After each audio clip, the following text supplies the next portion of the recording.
파라스타널 쇼덱스 뷰 미트럴 밸브 레벨이라는 것은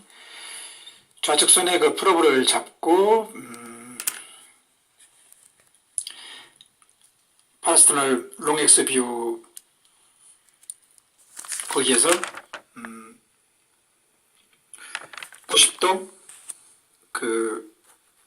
좌측으로 가기에서 그래서 에어티크 레벨에서 하방으로다가 틸팅은 좀 이렇게 하방으로 하고 밑으로 레벨 쪽으로 하고 앵글레이션 좌우해서 찾게 된다. 그래서 오른손으로 이제 컴퓨터를 조작하는데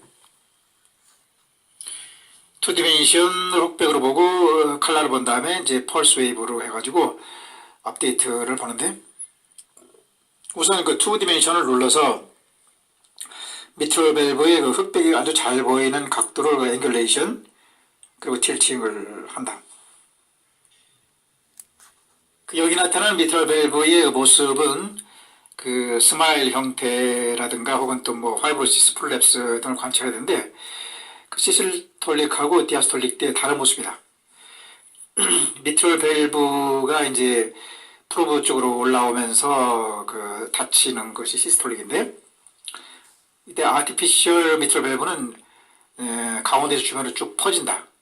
그리고 디아스톨릭 때는 그 반대로 아티피셜 때는 가운데로 모아지는 것인데 생체에서는 이제 그 미트럴 밸브가 디아스톨릭 때는 밑으로 내려가면서 그 밸브가 이제 열리에서 그 레프트 아트리움에서 레프트 벤트리클로 혈류가 들어오게 된다. 이 비유에서는 그 미트럴 밸브를 중심으로 해가지고 주변에 있는 그 septum이라든가 에이펙스라든가 혹은 포스테리어 인피어리어 그 리저널 월 모션 어벨리미티 즉 스테미로 인한 그 스턴드라든가 하이버네이션 된 동면된 그러니까 1시간 이내에 풀리면 되는데 4시간 이내에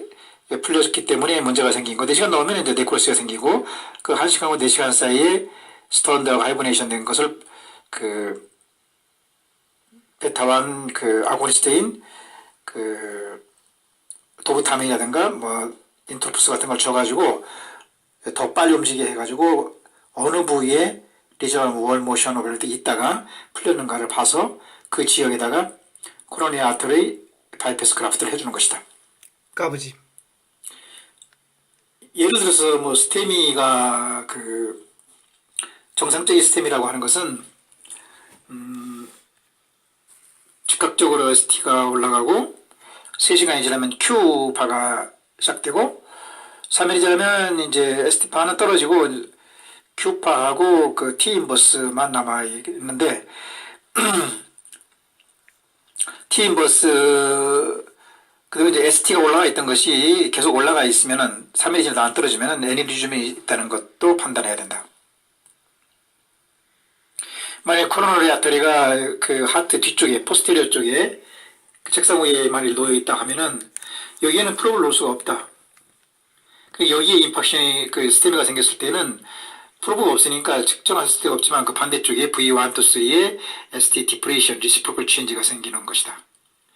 그러니까 인피어리얼한테는 2, 3 AVF의 ST 엘리베이션이 없고 근데 V1 to 3의 그 ST 디프레이션이 생겼다. 리시프로컬 체인지가 생겼다면 인피어리가 없으니까 포스테리어에 있다는 얘기다. 포스테리어에 있는 코로나리 아터리에 그 스테미가 생겼다는 얘기고 V1 to 3 디프레이션이 있으면서 그러니까 이제 그 리시프로컬 체인지가 생긴 것이고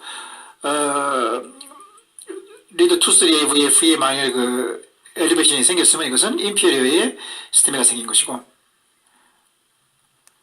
리시프로컬 체인지 없이 ST 디프레션만 있으면 그 장소에 앵기나가 있을 수 있다는 얘기다. 그래서 이제 이 어디에 그 이상이 있는가를 보는 것은 거기에 리저널 모션 오빌리티가 있는가를 봐가지고 베타 안타고니스트 아고니스트인 도브타민 인트로프스를 써가지고 스턴드 하이버네이션 동면된 걸 찾아가지고 코로너리 아터리 바이패스 그라프트를 해주는 것이다. 여기서 미트럴 밸브가 잘 보이는데 이제 프레임 매트를 해가지고 이 면적이 심슨 방법처럼 해가지고 시작 끝난 데서 해가지고 뭐 어떤 그 미트럴 밸브 면적을 측정하는 방법이 있을 것이다. 그래서 1.5cm 제곱 이하일 때에는 미트럴 스테노시스로 판정이 되는 것이다. 혹은 면적을 갖다가 이제 그 에피컬 포챔버 포스트 미트럴 밸브에 놔가지고 거기에 이제 프레셔 오브 타임 그 2A파에서 2파가 밑으로 떨어지는 데까지 걸리는 시간이 작을수록 좋은 건데 만약에 길다고 하면은 프레셔 오브 타임분의 220 해가지고 프레셔 오브 타임이 이렇게 작으면은 그러니까 프레셔 오브 타임이 작으면은 그만큼 그 면적이 넓으니까 좋은 것이다. 주의할 것은 이제 그 프레셔 오브 타임은 클수록 그러니까 반으로 떨어지는 시간이 클수록 면적이 작다, 안 좋은 것이다. 근데 엑스레잉 타임 같은 경우는 작을수록 안 좋은 것이고, 그 다음에 지금까지는 2디멘션이고, 그 다음에 칼라를 보기 위해서 이제 화면을 지우기 위해서 2D를 누르고, 다음에 이제 칼라 버튼을 딱 눌렀을 때 전체 화면이 칼라로 바뀌는데, 이때 보면은 벤트리클스 얼셉트 디펙트에 있다고 하면 그 모습이 레프트 벤트리클에서 라이트 벤트리클로 션트하는 것이 보이고, 사이즈를 구하려면 이제 2D로 다시 해가지고 칼리브를 해서 구할 수가 있는 것이고, 또 VSD가 예전맨과 생겼으면 거꾸로 또 내려가는 걸 보기 위해서 이제 업데이트를 해야 되는데, 그렇게 하자면 우선 이제 2D로 해가지고 화면을 정리하고 난 다음에 펄스 웨이브 이제 커서를 이제 눌러야 된다. 그래가지고 이제 펄스 웨이브를 누른 다음에 이걸 위치할 때다 이동하면서 업데이트를 누르고 다시 이제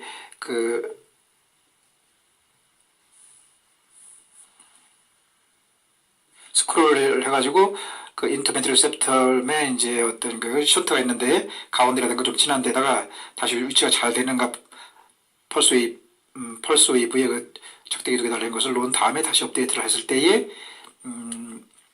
이제 기준선 상방파 빨간 게 보인다든가 혹은 또 아이즈맨가 생겼을 때